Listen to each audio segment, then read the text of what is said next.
Vamos lá, galera, mais um DCcast aqui, hoje com convidados especiais aqui da parte de finanças, né, investimentos, pessoal, a turma aqui pesada aqui que vai falar um pouquinho sobre tudo que você precisa saber para você fazer um bom planejamento aí financeiro para fazer uma carteira de recebíveis aí, tem vários assuntos aí, de fundos imobiliários a criptomoedas aqui, que eu estou com a turma da Continuum Private, né, João Pedro e Henrique aqui com a galera toda aqui do DCcast, né?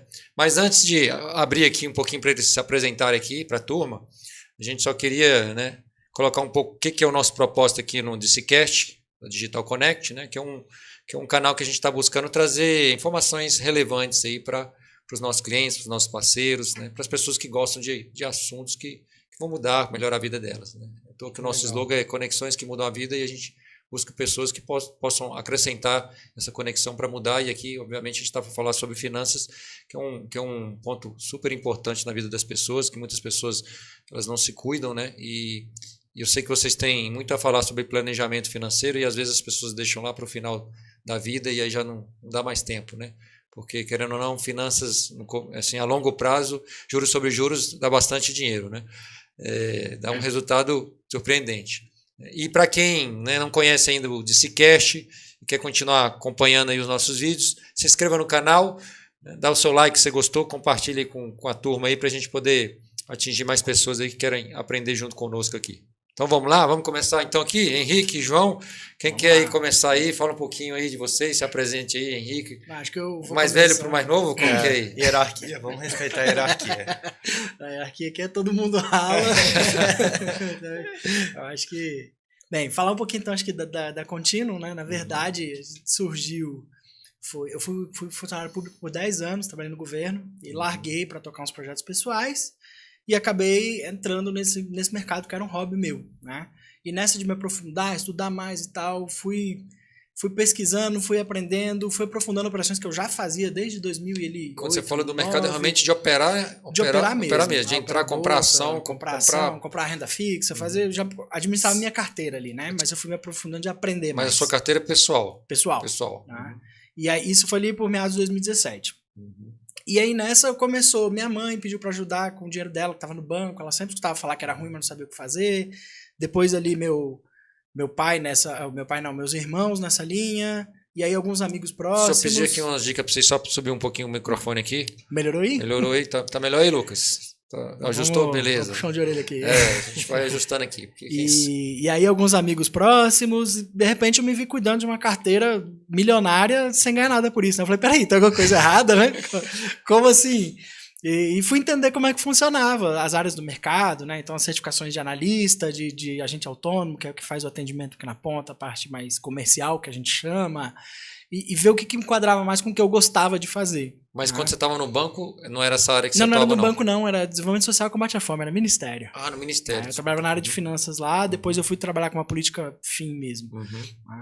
E aí eu vi que isso era muito legal. Eu gostava de atender as pessoas, de ensinar, de explicar como é que funcionava. Eu acho que foi uma coisa que brilhou os olhos. Chamei alguns amigos também que eram do mercado, falei, pô, vamos tocar esse projeto? E eles compraram a ideia, falaram, pô, Henrique, vamos. E aí surgiu o escritório. Então veio já, né, nasceu com essa ideia de trazer educação financeira e assessoria para todo mundo. Tá? Então a lógica do nome Continuum Private, a ideia do contínuo é literalmente continuidade, mas ela vem do grego, né, que ela diz que se você pegar uma linha, uma reta, os dois pontos podem estar no mesmo lugar, mas existe uma história no meio do caminho. Então, do início ao fim, você tem uma evolução, né? E o private não veio exatamente da ideia de fazer uma coisa que afasta o outro. É trazer que, quando a gente fala de investimento, você pode ter a área do private, um investimento bom para todo mundo, né? Então, todo mundo pode acessar isso. O cara que tem lá os seus 10 mil, o cara que tem os seus 100 mil, o cara que tem os seus 100 milhões... Tem espaço para todo mundo investir, todo mundo ganhar dinheiro. Né? Como que uma democratização, né? É uma democratização do mercado financeiro. Então foi muito nessa ideia que a gente quis trazer, né? Nossa assessoria está aqui de portas abertas para receber vocês. Então surgiu com essa ideia. E aí, no passar dos anos, né, a gente foi crescendo, foi tocando, estava ali com uma carteira já bem legal sobre gestão. E o pessoal foi meio que mudando de ideia, né? Então eu tive um sócio que foi tocar uns projetos aí pessoais, teve outro que recebeu uma proposta para ir para São Paulo com uma baita de uma renda, ele foi embora para São Paulo. Teve um outro que abriu um fundo de investimento, que é um fundo aí parceiro nosso também pra caramba, tá tocando lá o projeto. E eu, como sócio ali, head da operação, fui me vendo cada vez mais sozinho, né? Eu falei, cara, é difícil você ser um gestor assim, né? Eu acho que a Rafa é um pouco nessa linha também, né? Eu falo assim, quando você é sócio, né? Quando você não tem sócio, né, aí todos saíram, então no caso... Todos saíram. Todos saíram, então assim... Quando você, vou contar uma historinha para você que você vai entender. Quando você não tem sócio, né, é o bom que toda decisão você toma sozinho.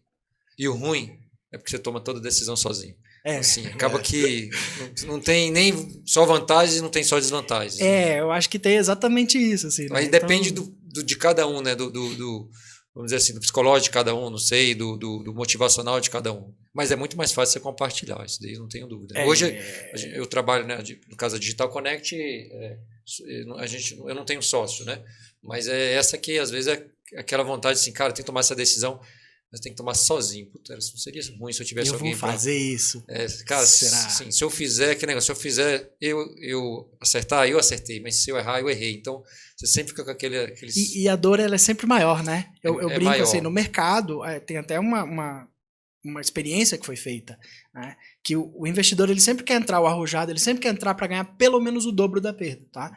Porque se eu perdi 100, eu espero ganhar 200, né? No mínimo. Sim. Então, assim, essa dor do ganho, a felicidade do ganho, ela nunca é semelhante à dor da perda. Se eu perder menos do que eu ganhei, eu vou ficar muito puto. Falar, porra, mas eu perdi 100 para ganhar 100. Não, eu tinha que ganhar pelo menos 200 ou 300, né? E aí, proporcionalmente ao que eu tomei risco. Então, eu acho que na sociedade a gente sente isso também, né? Também tem essa ganhar muito aí. mais, porque eu tive que tomar a decisão. E aí, no meio desse caminho, isso assim, já estou falando aqui do 4º ano, né? Que eu me vi nessa, o João foi um dos meus primeiros clientes. Tá? Até uma história interessante. E ele estava fazendo essa migração já da área dele de engenharia para o mercado financeiro. Né? Começou a investir comigo, é uma história bem interessante, eu vou deixar até para você falar um pouquinho depois. E ele veio sempre muito estudando, ele era um cliente muito participativo na carteira, de entender, de aprender, de saber o que está acontecendo, de estudar, começou a operar no mercado e eu achava isso sensacional. Tá? E aí 4 anos depois, falei, pô João, tô vendo aí que você está querendo migrar para essa carreira, você está pensando o que você quer fazer, vamos tocar esse projeto comigo? E aí levou uns 4 meses, 5 meses até ele topar. Ele sempre ficava, não é o que eu quero, não é o que eu quero. Um dia ele falou, pô, talvez seja o que eu quero. E aí ele topou, então ele entrou nessa empreitada aí comigo em dezembro. E esse ano a gente tá fazendo um projeto bacana, reformulando, crescendo bastante, né? Muita coisa boa vindo por aí. Legal. Você, Joãozinho, conta aí pra nós o que te levou até chegar nesse mercado. No mercado financeiro, acho que não é só na Contínua, né, João? Primeiramente, agradecer aí o convite. É uma honra estar aqui, não só como convidado, mas também como primo. Ah, legal. Quem não sabe, o João é um primo, meu primo. Você está com quantos anos, João? 28. 28, né? Eu já estou com 42, né? Aqueles primos pequenininhos que você só já estou nos 34. Mas, assim, é um prazer, porque o Rafael é tido lá em casa como uma referência, um exemplo de profissional. Então, é muito gratificante estar aqui. Mas então, né, como é que foi feita essa minha trajetória? Eu sou formado em engenharia civil, me formei em 2015 e trabalhei na construção civil de 2015 a 2018. Por volta de 2017, lá em casa somos 5. Eu, meus 2 irmãos e os meus pais. A gente entrou num processo de coaching familiar. E nesse lance de coaching familiar foi quando eu tive um despertar maior para esse lado de finanças. Eu vi que, assim, acho que eu sempre tive um anseio de querer ser bem-sucedido, ter riqueza, mas eu ficava me questionando como fazer isso. E aí foi nesse despertar que eu comecei a ver esse lado de finanças. Aí beleza, isso ficou um pouco adormecido ali em 2017, até que final de 2018 eu fiz meu primeiro curso de mercado, a convite de um amigo. Fui lá sem nem saber o que era, mas achei muito interessante a dinâmica, e aí foi quando eu comecei de fato a ver mercado financeiro, né? Essa época você estava dividido entre a engenharia civil e... Sim. Quando eu me formei em engenharia civil, eu entrei para trabalhar numa empresa familiar, que era uma construtora, na qual eu e meu pai éramos sócios, né? ainda faço parte da sociedade, mas não atuo diretamente nela.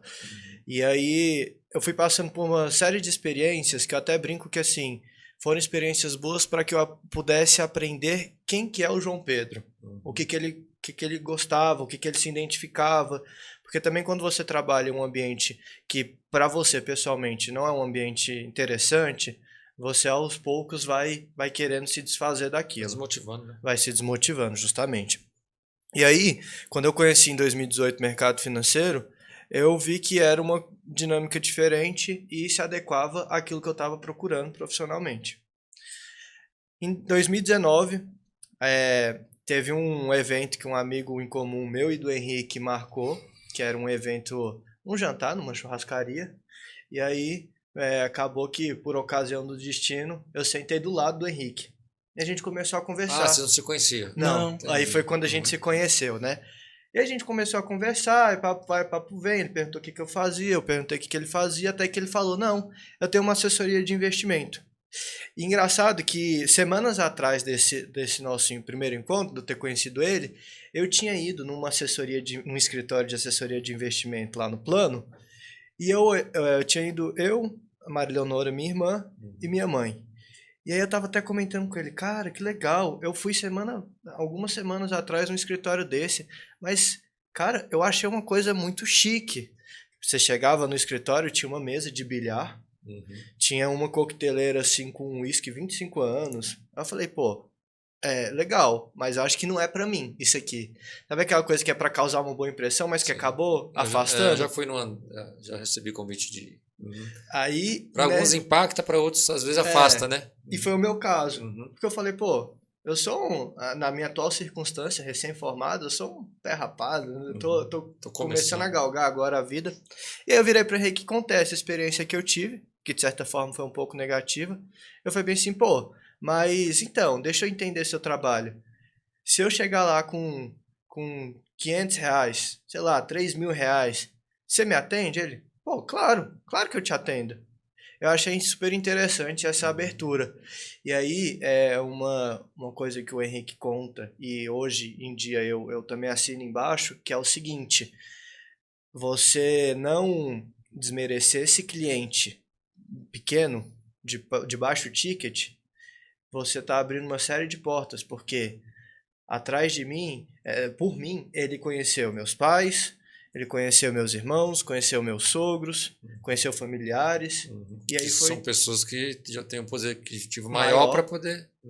E assim, só nesse envolvimento, eu acho que eu cheguei a trazer para o Henrique de captação por baixo mais de 1,5 milhão, 2 milhões de captação, né? Eu acho que beira os 3, assim, se a gente olhar global, família, amigos, tudo que veio de indicação dali...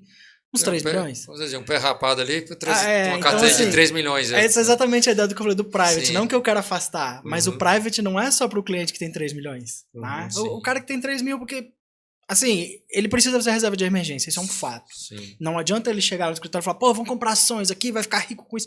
Vai ficar rico trabalhando, isso é um fato. Não adianta eu querer vender milagre. Tá? Você vai ficar rico fazendo o que você faz de melhor. Você é médico, você vai ficar rico sendo médico. Né?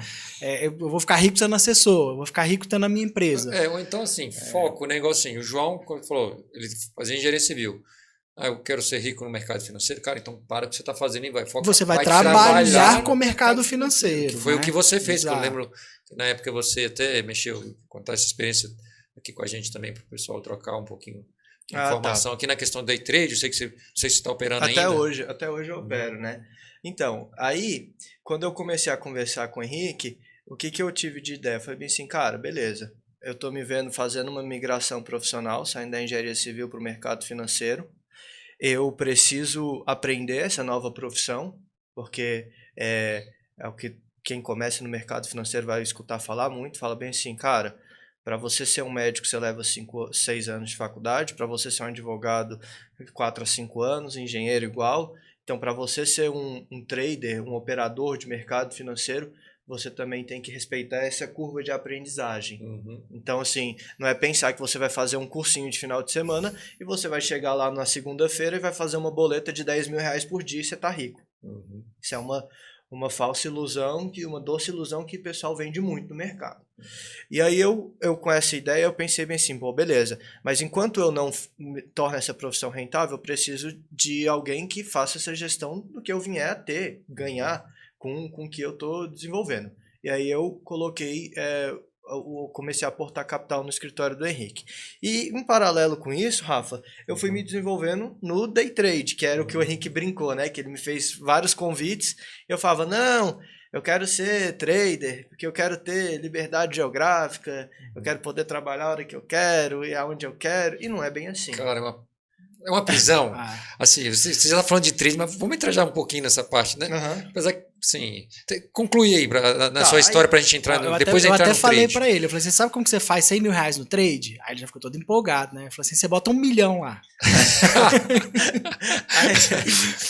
aí não. Pessoal, assim, porque como a gente só dá uma informação para a turma que acompanha a gente, tem muita gente que às vezes não tem o vocabulário, né, do que a gente está falando, né? Que é trader, o que é trader, né? Então, trader, para quem não sabe, é a pessoa que opera todo dia na bolsa de valores, né? Esse é o day trader, né?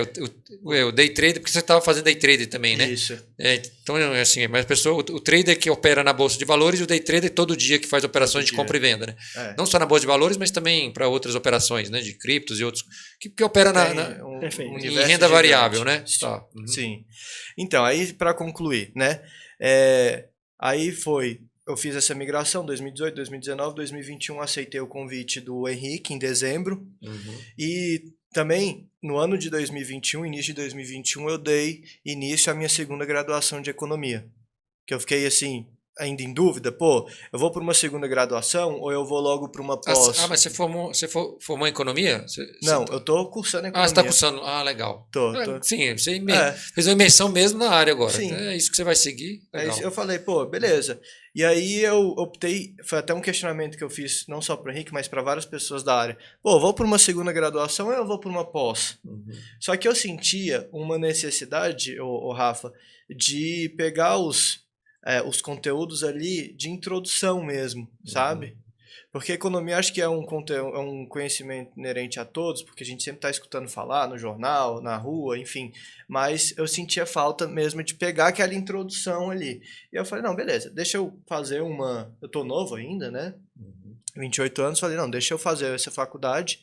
Comecei a cursar economia e aí entrei, de fato, né, no ramo, assim, de cabeça. Acho que essa é a trajetória. E aí você operou quanto tempo você operou em day trade ali, como trader? Eu ainda opero. Opera ainda? Eu tenho uma rotina Mas você fazia day trade mesmo? Faço day trade. Você fazia compra e venda todo dia? Todo dia.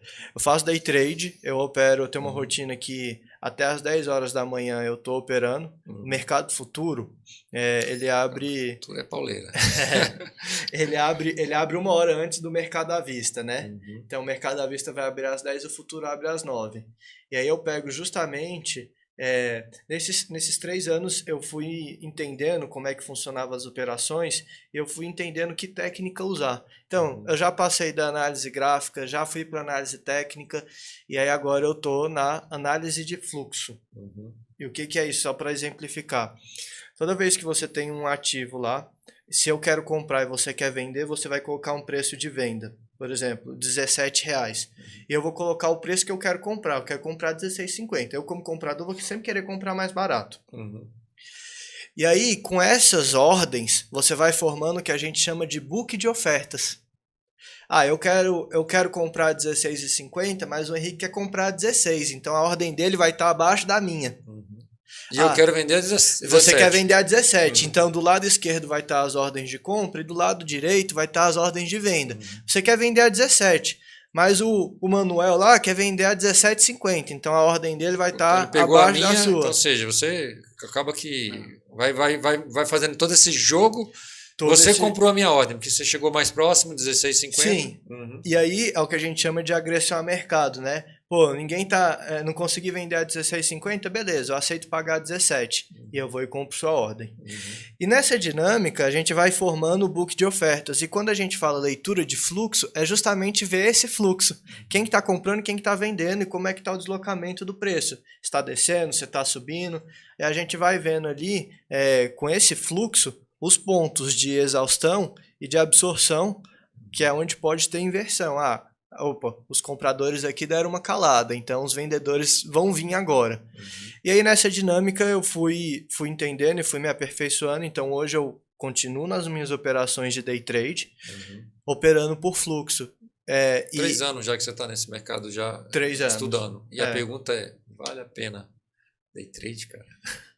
Então, vale com algumas ressalvas, tá? Inclusive a gente veio conversando sobre isso. Cara, essa no é caminho. assim, nunca tive alguém próximo igual eu gosto de ti para te perguntar. Eu falo porque eu sei que você estudou, você fez, né, um trabalho de simulação, que eu lembro que você operava sem capital, mas estudando, né? Sim, simulador. Com um simulador, depois, claro, você tem que botar dinheiro para você sentir a adrenalina do negócio funcionando e, consequentemente, aí assim, cara, agora eu já testei, agora tem que ir para prática, senão eu fico só testando, a coisa não acontece. Mas no final das contas... Olha... Eu falo que vale a pena com algumas ressalvas. Primeira delas, day trade não é para todo mundo. Ele está aberto, é um mercado extremamente sim, democrático. Você pode chegar lá e operar, o Henrique, qualquer pessoa, mas não é para todo mundo. Primeiro ponto é ter consciência disso. Segundo ponto, eu digo que assim, o gerenciamento de risco, ele é o seu fiel escudeiro. A partir do momento que você sai dele, você esquece que o mercado financeiro ele realmente não vai ser para você. E isso eu extrapolo não só para day trade, tá? Mas para operações de médio e longo prazo também. Então, assim, o seu gerenciamento de risco ele tem que ser o seu melhor amigo, o seu maior aliado o tempo todo. Sim. Essa é a segunda ressalva. Uma terceira ressalva que eu falo é o seguinte... Tem dois tipos de consistência que o profissional trader ele atinge nesse mercado. Uma é a consistência técnica, que é ele dominar a técnica que ele está operando. Essa, por incrível que pareça, é a mais fácil, é a mais rápida de se alcançar. Se você fala essa consistência técnica, se o cara vai seguir gráfico ou se ele vai... Né, e vai dominar seguir... aquilo. Entendi. E dominar. Esse aqui é um rompimento? Então, beleza. Se esse aqui é um rompimento, eu vou entrar agora. E aí ele entra. E respeitar isso também. Respeitar isso. Se minha técnica diz que esse é o momento, eu não tenho que esperar daqui a pouco. O cara tem que ter psicólogo. Não, né? aí que eu vou chegar na segunda consistência. Para fazer isso. Então, a primeira consistência é a consistência técnica. De você entender como é que é aquela técnica e você agir dentro dela. A segunda consistência, que aí é a mais difícil, e é uma área que muitas das vezes, inclusive, tem crescido muito no mercado de day trade, que é a área de coaches e psicólogos voltados para day traders, para trabalhar justamente a consistência emocional. Você entendeu? Porque, assim, uma coisa é dominar a técnica, beleza, mas você domina essa técnica vendo uma operação vindo contra você e você vendo o seu saldo negativo ali de, se você opera pequeno, menos 100, menos 200 reais, mas se você opera grande, de menos 10 mil, menos 20 mil, em questão de minutos. Sim. Você entendeu? E pro mais para menos, que às vezes o cara, não, deixa um pouquinho mais, deixa um pouquinho mais, deixa um pouquinho mais, deixa um pouquinho mais, vira um negativo que inverte. 10 mil hoje, 10 mil amanhã, daqui a pouco você começa a ver, chega no fim do dia e você fala assim, não, eu vou segurar essa operação aqui para amanhã. E aí no outro dia abre com gap gigantesco, era 50, já abre com menos 75. A porrada é maior ainda. Nem começou o dia. Como tudo tem que ter constância, estudo e determinação. E resiliência, sabe? Quem quer entrar nesse meio, Rafa, para finalizar essa pergunta que você me fez, ele tem que entender que o seguinte, ele vai ter que errar muito até ele começar a acertar.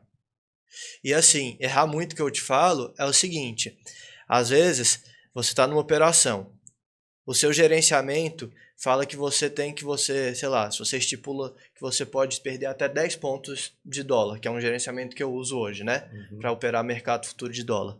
Cara, se bate aqueles 10 pontos, eu estopo, mesmo sabendo que ele vai descer até o 11º ponto e depois vai voltar tudo, e aquela operação ia ser uma operação vencedora.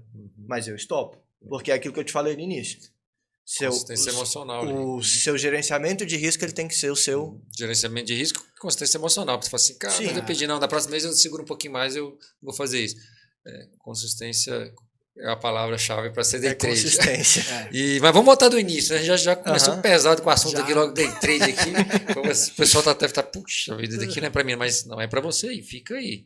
Porque eu acho que a gente tem que partir, né, do começo, princípio, né? E por princípio, eu queria perguntar para vocês qual que é o primeiro passo. Né? Você falou assim, tem Né? Para quem está começando, cara, o que eu tenho que É fazer? entender a sua necessidade, né? Eu acho que quando a gente fala de investimento, Isso mesmo. o primeiro ponto é, eu quero investir para quê? Porque normalmente eu não sei. A gente escuta muito isso assim, não tenho nenhum sonho, eu quero só guardar dinheiro. Você pode fazer isso, e Aí tudo o cara bem. bota na poupança. Aí o cara vai lá e põe na poupança, ou eu não tenho um objetivo. Então assim, eu vou botar R$100, vou ver lá, hoje com a Selic em 2%, vai chegar no final de 12 meses eu vou ver R$112. 112,75, vamos lá. Né? Aí o cara fala, porra, só rendeu só R$12. Se ele tivesse colocado R$100 por mês, a gente já tá falando de 1.200. E provavelmente ele tinha um objetivo, eu não tô nem falando do rendimento. Né? Então acho que primeiro é você entender o seu objetivo. Poxa, eu quero comprar um carro, eu quero comprar uma casa, e eu não queria financiar muito, ou não queria financiar nada, eu quero fazer uma viagem, eu quero me aposentar Eu vou bem até de fazer vida. Sim, eu vou fazer até um adendo aqui.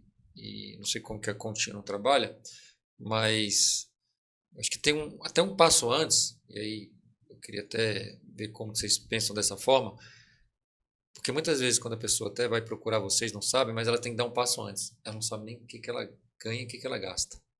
Sim. A Isso é bem organização. comum, a Cara, organização. então, assim, acho que, né, talvez esse primeiro passo. A gente ajuda, mas não é o nosso core business. Ah, tá. Assim, entendeu? a pessoa Assim, fala não. assim, cara, quanto você ganha e quanto você gasta? Que é a identificação, né? A gente Pessoa- tem todo o material fazer da um controle CVM, da financeiro Ambima. básico. Mas né? isso que o Rafa tá falando é legal você tocar nesse ponto, porque ele tá diretamente ligado ao objetivo. Por que acontece? Você concorda comigo que a vida financeira ela é uma embarcação? Se você não tem um destino, qualquer vento te serve. Sim.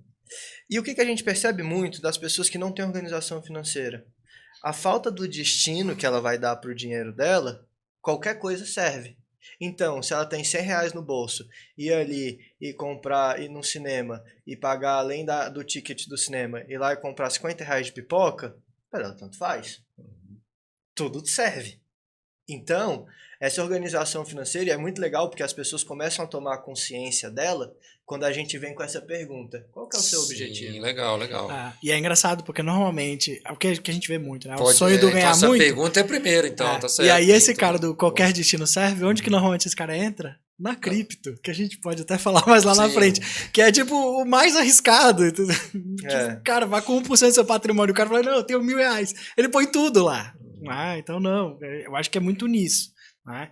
Então assim, identificando um pouco o que você quer, qual que é o seu sonho, qual que é o seu objetivo. E eu acho que partindo daí a gente vem no planejamento. Né? A gente trabalha muito com entender. Tá? Então, quem que é Rafael? É casado, não é? Você tem filhos, você tem animal de estimação, o que você gosta de fazer? Né? Pô, você gosta de esportes, de atividade física, você gosta de viajar, você tem um sonho de morar fora, enfim. Quanto mais eu souber de você, mais eu consigo te ajudar. Né?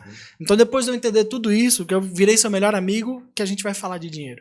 O que você ganha? O que você gasta? Né? Por quê? Porque eu já sei, pô, tá saudável, não tá saudável?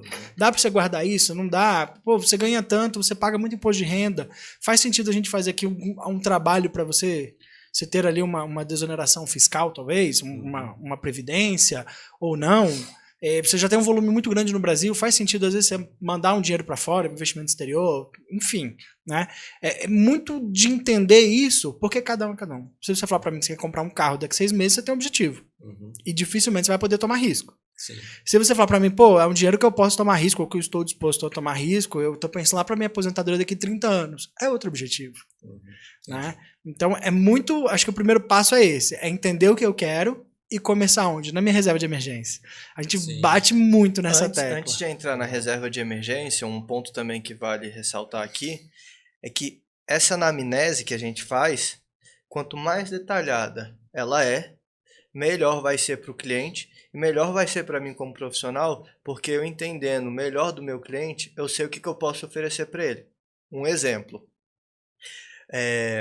Atualmente nosso escritório é vinculado à corretora Genial, né? E a Genial tem uma série de soluções financeiras. Uma que a gente veio descobrir recentemente, no início do ano, que a Genial tem um braço de energia, que ela vende energia. É mesmo? Não. Eu consigo te oferecer energia mais barata do que você paga para na energia, por exemplo. Legal. E aí você imagina o seguinte, pô, tive uma reunião, conheci um cara que ele é da indústria, ele paga uma bica de energia. Pô, legal, você tem que participar do DC Solar aqui para falar sobre essa parte da energia daqui a pouco. Faz sentido eu oferecer essa solução? Então, assim, a gente como assessoria de investimento, acho que até esse é um termo que a gente usa por legislação, mas não é nem o termo certo. Acho que o termo certo seria, sei lá... nos Estados Unidos eles chamam... Hein, João? Bota só aí o microfone um pouquinho para sair seu áudio legal. Tá. Nos Estados Unidos eles chamam do Financial Advisor, né? Que é o cara que ele faz tudo. Então, hoje, por questões legais, a gente precisa trabalhar com 2 CNPJs, né? Então, a parte de câmbio, crédito, energia, fins, é tudo num CNPJ específico para esse tipo de serviço. E a assessoria, que é a parte do investimento com a corretora em si, é o CNPJ, né, específico só para esse serviço. E aí, mas assim... tudo operando pessoa física. O CNPJ, no caso, você está falando da empresa, do lado de cá. Do lado de cá, É porque... do lado de lá também tem PJ. Também tem gente que opera como PJ. E aí a gente pode, também tem gente que opera como PJ também. CPF e PJ. Imagina que, por exemplo, aqui na empresa vai fazer um processo de importação. Poxa, eu quero só fazer uma operação de câmbio e mandar para fora. Eu posso fazer. Legal. Né? Quero fazer uma trava de operação. Pô, eu tô com medo da oscilação do dólar. Para mim, se eu conseguir fechar aqui travado nessa operação aqui, dá. Né? Então entender, por exemplo, isso que é importante entender a solução. Sim. Outra questão também dentro disso de PJ, e aí extrapolando um pouco mais, que eu acho que é interessante tocar, tem muita empresa que vai fazendo ali com seu fluxo de caixa, vai criando um caixa e coloca esse caixa, por exemplo, em investimento automático do próprio banco. Sim. O CDBs lá que puxa. O Banco do Brasil no investimento automático começa com 10% de CDI.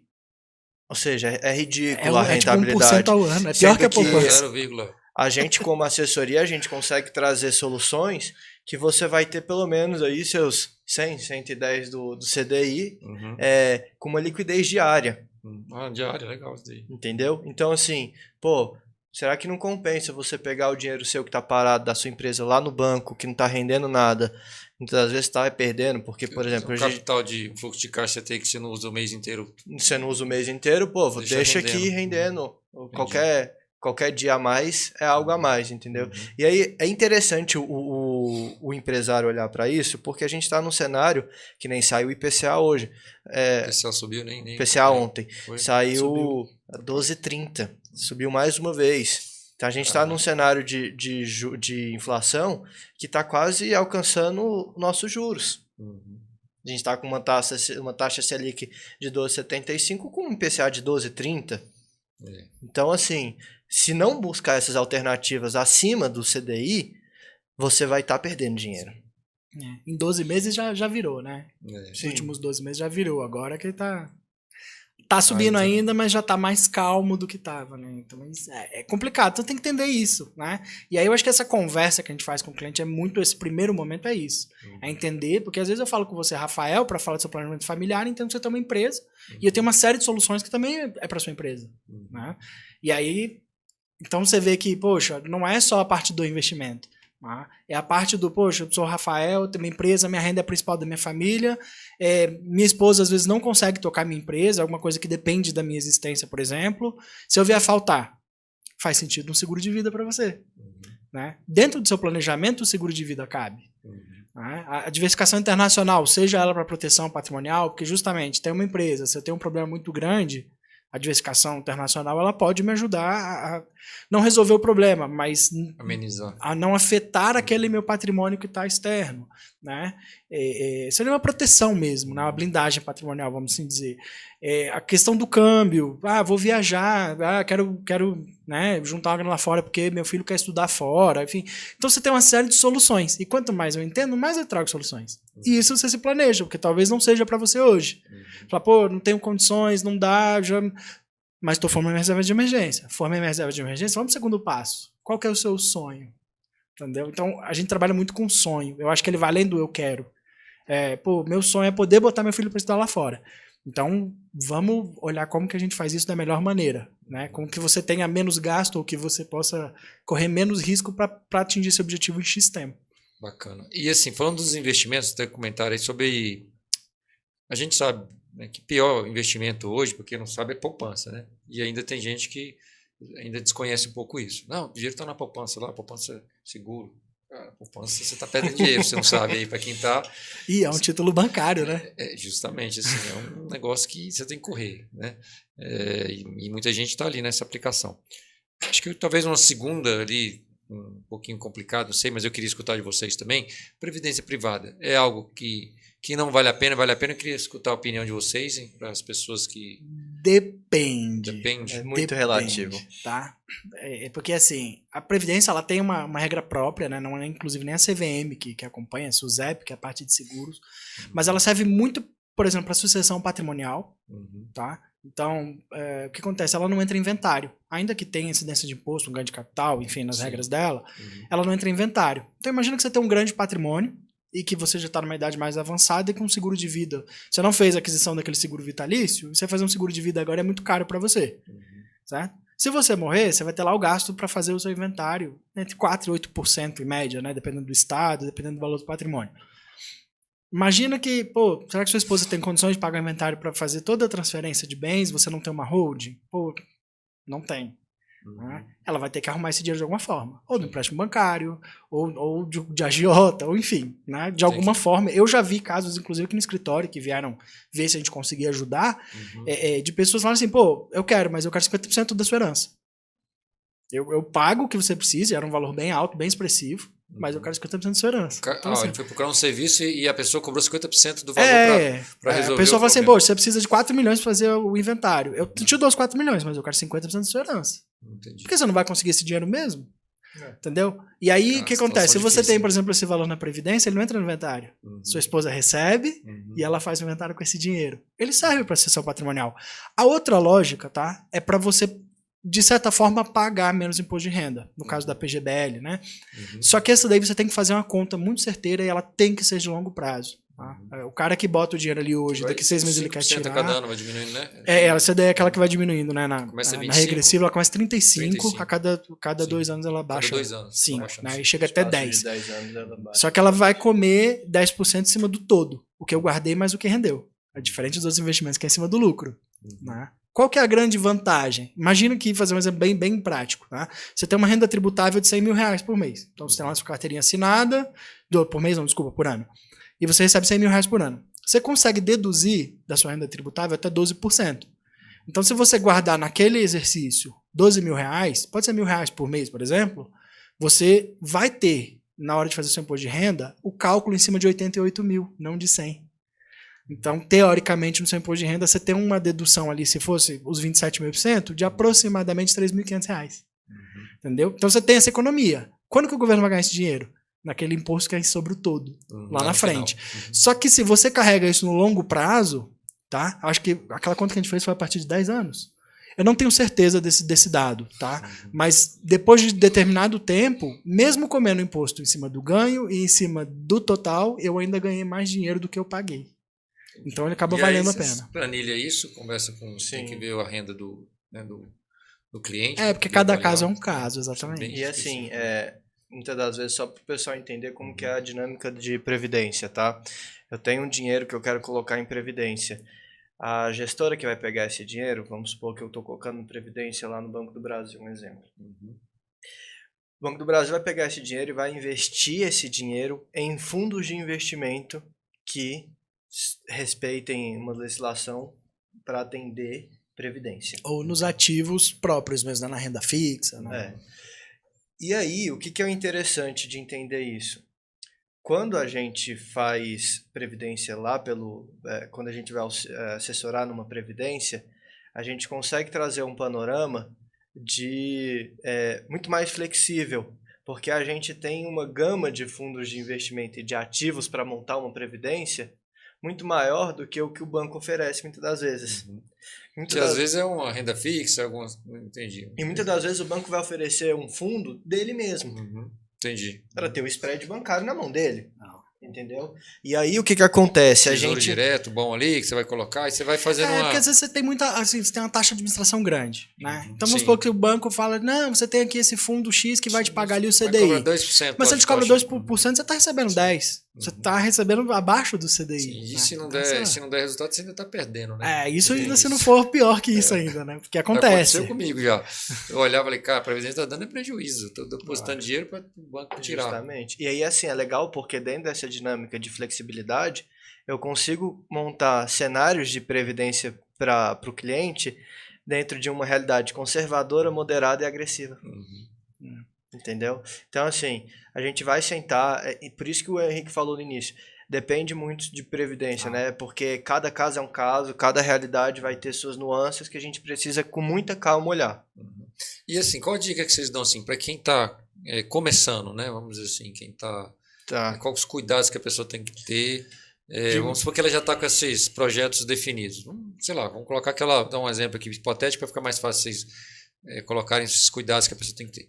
Já defini, eu quero ter uma aposentadoria, eu quero me aposentar com 10 mil reais por mês, esse é o meu objetivo de vida, eu estou com 40 anos e quero aposentar com 60 anos com 10 mil por mês. Pronto, é só isso que eu quero. 10 mil vai pingar na minha conta lá e dá para mim pagar minhas contas, eu faço minha viagemzinha com a minha esposa e vida que segue. Qual que é os cuidados que ela tem que ter para iniciar isso daí na hora que ela define esse projeto de vida dela? Às vezes esse projeto é esse e ela quer um valor X e pronto. Primeiro passo de tudo, fazer o que a gente chama no mercado financeiro de colchão de liquidez, que é mais conhecido popularmente como reserva de emergência. Que você até comentou. Como é que funciona isso, tá?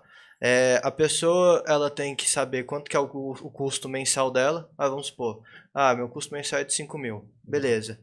Vamos trabalhar com uma reserva de emergência que te dê autonomia de pelo menos 6 meses. Então, ela vai ter que ter 30 mil acumulado ali. Esse é o primeiro passo de todos. No mínimo, né? No mínimo. Tem lugares que costumam trabalhar com 12 meses de autonomia, que já iria para 60. Né? Entendeu? E aí, por que isso é crucial, tá, Rafa? Porque a gente se depara muito com pessoas que chegam e falam bem assim, não, eu quero que eu quero ganhar muito dinheiro, eu sou arrojado, vamos para ação, renda variável, não sei o quê. E aí entra. Pega todo o patrimônio que ela tem, que muitas das vezes nem supera, não chega nem a alcançar essa reserva de emergência. E aí, no meio da operação, ela vê uma oscilação de 20% desse patrimônio. A pessoa arranca os cabelos. Então, até para que a gente consiga segurar a barra do cliente do outro lado, a parte psicológica, a gente fala, o primeiro passo é esse. Para aí sim, a gente começar uma diversificação. Entendi. Porque aí o cara já fica doido, já tira o dinheiro, aí não recupera mais aquele valor. E ele fica bravo, né? Porque ele fala assim, mas meu amigo investe em ações e você tá falando para investir em tesouro? Eu não quero investir em tesouro. Um CDB de 100% de CDI. Se eu soubesse que era assim, eu tinha ficado lá no Nubank. É verdade, mas é além disso. Né? Eu tô cuidando da sua segurança. Eu acho que isso é muito importante, é você entender que existe uma estratégia por trás disso, de vou montar a minha reserva, vou ficar tranquilo, poxa, legal, aqui eu fico tranquilo independente do que acontecer, se eu bater o carro eu tô tranquilo, e agora vale eu tomar um pouco mais de risco dentro do perfil que eu queria montar uma carteira de fundo imobiliário, uma carteira de ações, uma carteira de... E aí eu acho que, né, porque o investidor começa a conhecer, se conhecer. Né? E isso vai como? Vai virando a chave aos pouquinhos. Porque não adianta se você é um investidor de 15 anos, 20 anos, você é investidor começou ontem. A dor de perder dinheiro é sempre enorme. É sempre igual, né? É sempre igual para todo mundo. E tomara que já aprenda logo essa dor rápido, porque tem gente que às vezes demora um pouco. E você sabe o que é o pior? Tem até um cara que ganhou um Nobel de Economia. O cara não é economista, ele é psicólogo. Ele ganhou o Nobel de Economia, Daniel Kahneman. Ele fala o seguinte, as pessoas elas tendem a priorizar mais a perca do que o ganho. Então, assim, se uma pessoa ganha 10 reais, ela fica feliz, mas ela fica muito mais frustrada se ela perde 10 reais. E lidar com isso é um desafio, de certa forma, porque a gente, às vezes a pessoa liga pra gente e fala, cara, eu só tô perdendo dinheiro. A gente abre o gráfico dela, tá assim, uma reta em ascensão, você fala, pô, não, mas veja bem, você não tá perdendo dinheiro. É que às vezes você toma... Nesse delta T, você tá perdendo, mas olha o todo. Sabe quando você toma pra você? Tipo assim, sei lá, apliquei 100 mil reais, meu dinheiro virou 110 mil. Pô, agora eu tenho 110 mil. Se virar 108, me liga. Tô perdendo 2 mil. Eu falo, peraí, você tá ganhando 8. Não, tô perdendo 2. Você tomou pra você aquilo, né? Então a dor do perder é muito mais forte do que a do ganhar. Do que a felicidade de ganhar. É muito nessa linha, né? Demais. O tempo inteiro a gente vive isso, para ser sincero. Sim, para aqueles que gostam de arriscar muito, né? Talvez a gente vai ter, talvez não, teremos que trazer uma nova conversa porque é muito extensa a parte de finanças, né? Pontuar algumas coisas, vamos dizer assim, segmentos do lado financeiro, né? Porque se a gente falar em previdência é um mundo, se a gente for falar em renda variável é outro mundo, se for falar em fundos de imobiliários é outro mundo, né? Fundo de investimento é mais um. É muito assunto, né? Mas assim, resumidamente, por causa que já está no final do nosso bate-papo, tem muita gente, você falou que você começou lá no início ali da cripto, né? Então assim, hoje, qual a visão de vocês para quem que está aí assistindo a gente? Assim, cara, o negócio é cripto, vou pegar e botar vou botar 1.000, vou ganhar 10 mil daqui um mês, daqui 2 meses.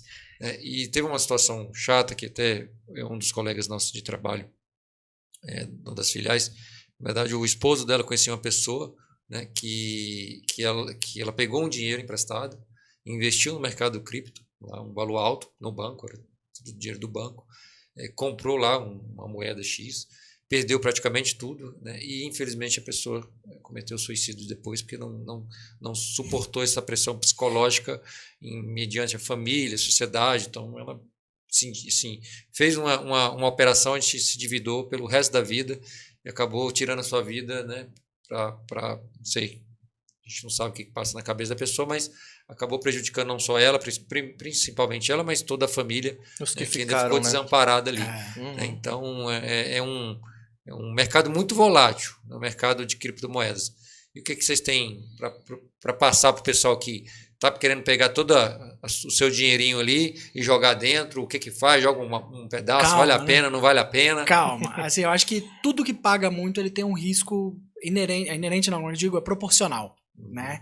Então assim, a cripto pode crescer lá muito e me deixar com R$500, deixar milionário? Pode. E assim como ela pode te quebrar. Né? Então, assim, o ganho ele é proporcional à possibilidade de perda também. E sempre cuidado. Né? A gente gosta de cripto, hoje elas já estão no mercado, tem ETFs de cripto para quem gosta do mercado mais regulado. Né? A gente consegue, por exemplo, trazer isso ali, uma operação em bolsa para comprar, mas sempre com um percentual que você entende o que você está botando, que você pode perder. Né? Então entrar com um pezinho, acho que realmente tem muita coisa do futuro. Hoje os países estão montando moedas próprias digitais, né? Brasil, China, Estados Unidos, está todo mundo já nessa discussão. Eu acho que é uma coisa do futuro, mas ainda é muita novidade, né? E no meio desse mundo estude muito, porque ainda assim existe muito golpe. Sim, verdade. Né? Dentro até agora está aquele assunto da Terra, né? Que é uma das criptos que estava aí. Sim. Que estava bombando agora, saiu atrelado ao dólar, né? Saiu um negócio agora falando que ela tem cara de pirâmide, né? Nossa. De golpe. Então, assim, óbvio, não sei dizer se realmente é ou não, mas é muito difícil. Para quem quer entrar, o que vocês sugerem assim?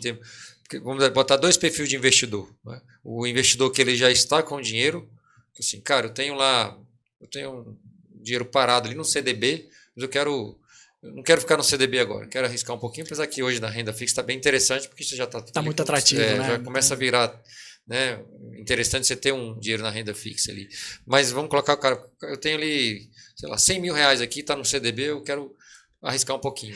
O que você sugere? O interessante seria ali os seus 2-3% em cripto, tá? Entendi. Justamente porque você tem um potencial, vamos lá, de multiplicar, de virar 5 vezes. Se eu botar R$3 mil e virar 5 vezes, eu tenho 15 mil. Sozinho ele virou 15% do meu patrimônio. O que eu levaria 1 ano na renda fixa hoje, um pouco mais de 1 ano. Ou então se eu perdi tudo... Se eu perdi 3 mil, os meus 97 vão levar 3 a 4 meses para recuperar tudo que eu perdi. Então não difere de morte. Né? Eu acho que tem que ser muito racional nisso, de até onde eu aguento. Né? Porque é isso. Assim, e assim, eu vejo a cripto, sabe, Rafa, como um ativo que ele está em constante desenvolvimento. E esse constante desenvolvimento dificulta muito qualquer tipo de análise. Por exemplo, inicialmente, quando surgiu, né, criptomoeda com Bitcoin lá em 2008, tinha-se uma teoria que por ser um ativo descentralizado, ia ser um ativo de segurança, assim como o ouro, que em épocas de crise as pessoas iam correr para esse ativo. Qual que é a visão hoje que a economia tem de criptoativo? Que é muito mais um ativo ligado à tecnologia do que a uma finanças. Então hoje, pelo menos eu acredito que o Henrique tem uma visão muito parecida.